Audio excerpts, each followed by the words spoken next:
Assalamualaikum warahmatullahi wabarakatuh. Perkenalkan, nama saya Atika Nahda dengan NIM 1211052244 dari jurusan Pendidikan Matematika Tafakuh A21 Universitas Islam Negeri Sultan Syarif Kasim Riau. Mata kuliah Moderasi Beragama dengan dosen pengampu Ibu Dr. Zahariah Simargolang.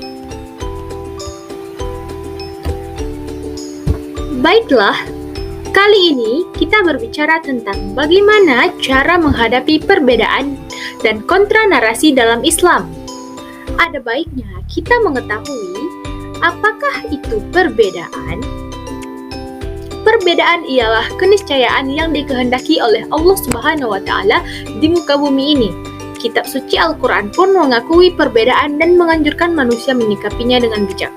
Dalam sejarahnya, agama Islam syarat dengan warna-warni perbedaan. Islam mengajarkan umatnya agar semua perbedaan yang ada disikapi secara damai, bukan secara konfliktual, yakni dengan membangun kehidupan berlandasan semangat, kebersamaan, dan saling menghormati antar sesama. Tentang keniscayaan sebuah perbedaan itu, Allah Subhanahu wa Ta'ala berfirman di dalam Al-Quran di dalam surah Ar-Rum ayat 22. Melalui ayat ini, Allah mengingatkan sejatinya perbedaan itu merupakan tanda-tanda kebesarannya. Jika menghendaki, Allah bisa saja menciptakan makhluk-makhluknya menjadi satu umat. Tetapi, Allah tidak menghendaki keseragaman. Yang Allah inginkan adalah keseragaman yang berwarna-warni sebagai bentuk rahmat dan kasih sayang bagi umatnya. Dalam pandangan manusia yang mau belajar dan memahami, perbedaan adalah kehendak Allah yang keberadaannya menjadi rahmat dan anugerah. Namun, perbedaan dijadikan sumber konflik oleh mereka yang tidak mampu mengambil ibrah dari ketetapan Allah, yaitu realitas kehidupan yang tidak mungkin bisa berjalan tanpa adanya kebinekaan. Hanya orang-orang yang terus belajar dan merefleksikan pikirannya yang akan mampu membuka tabir rahasia di balik kehendak Allah menciptakan perbedaan. Semakin tinggi tingkat perenungan seseorang, maka semakin bijaksana mengambil ibrah dan hikmah dari perbedaan yang ada. Jika perbedaan menjadi bagian dari tanda kebesaran Allah, lalu kenapa perbedaan ini seringkali membuat kita bertengkar? Sebenarnya bagaimana cara menyikapi perbedaan dalam ajaran Islam? Yang pertama, selalu berusaha mencari titik temu dalam setiap perbedaan yang ada. Dalam Al-Quran, titik temu ini diistilahkan dengan kalimatun sawa, yaitu terdapat pada surah Ali Imran ayat 64. Ayat ini mengajarkan kepada kita, ketika menghadapi perbedaan, kita didorong untuk mencapai kesepakatan bersama dalam hal yang bisa dijadikan titik persamaan. Sehingga yang dikedepankan adalah sisi persamaannya, bukan fokus pada perbedaan. Dalam konteks Indonesia, Pancasila menjadi perekat dan titik persamaan bagi seluruh warga negara. Tidak melihat perbedaan suku, agama, ras, dan antar golongan, semuanya sepakat mengenai Pancasila sebagai dasar negara. Begitupun ketika Nabi Muhammad masuk ke kota Madinah. Beliau dan para penduduk Madinah menyepakati sebuah konsensus yang dinamakan Piagam Madinah. Di dalam kota yang sebelumnya bernama Yathrib, tinggal orang-orang dari latar belakang suku dan agama yang beragam. Meskipun demikian, Nabi Muhammad menyepakati Piagam Madinah sebagai titik persamaan bagi seluruh penduduk kota Madinah.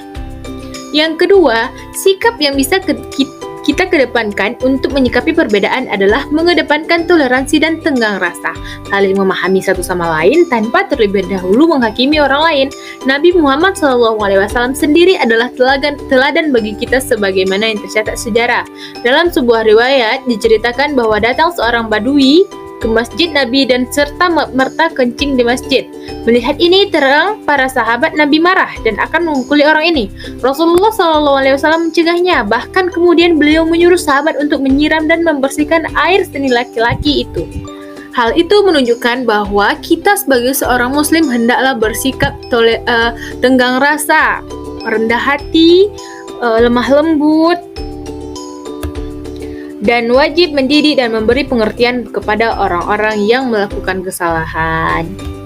Yang ketiga, caranya dengan berdialog bersama orang-orang yang berbeda pendapat dengan kita. Allah Subhanahu wa Ta'ala berfirman di dalam surah An-Nahl ayat 125.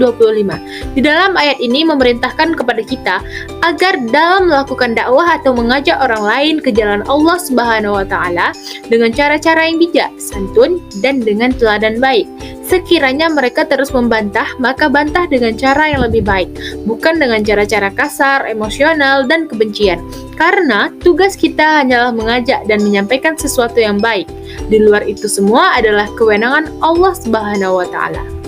Sebenarnya, ketika Rasulullah masih hidup, perbedaan pendapat sangat jarang terjadi. Rasulullah adalah tokoh sentral, tempat rujukan segala permasalahan yang dialami para sahabat. Karena itu, jika para sahabat berselisih pendapat, mereka segera berkonsultasi kepada Rasulullah, dan Rasulullah pun kemudian menjelaskan pendapat yang benar.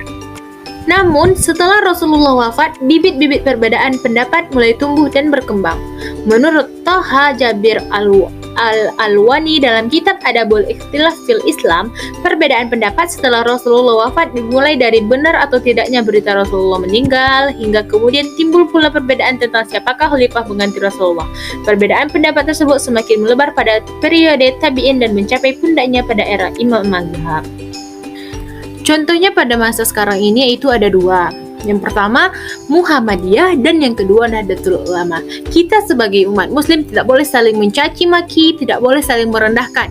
Kita harus mengedepankan kebersamaan. Jadi, janganlah menjadikan perbedaan sebagai suatu konflik atau kekerasan atas nama apapun terhadap orang lain.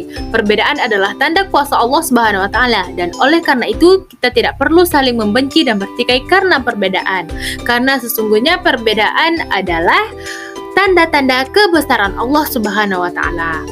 Dan setiap perbedaan tentu ada hikmahnya, karena setiap yang ada di bumi ini atas kehendak Allah Subhanahu wa Ta'ala. Baiklah, sekian yang dapat saya sampaikan. Apabila ada kesalahan kata, saya mohon maaf. Yang salah itu datangnya dari saya, dan yang benar itu datangnya dari Allah Subhanahu wa Ta'ala. Wa akhirul kalam. Wassalamualaikum warahmatullahi wabarakatuh.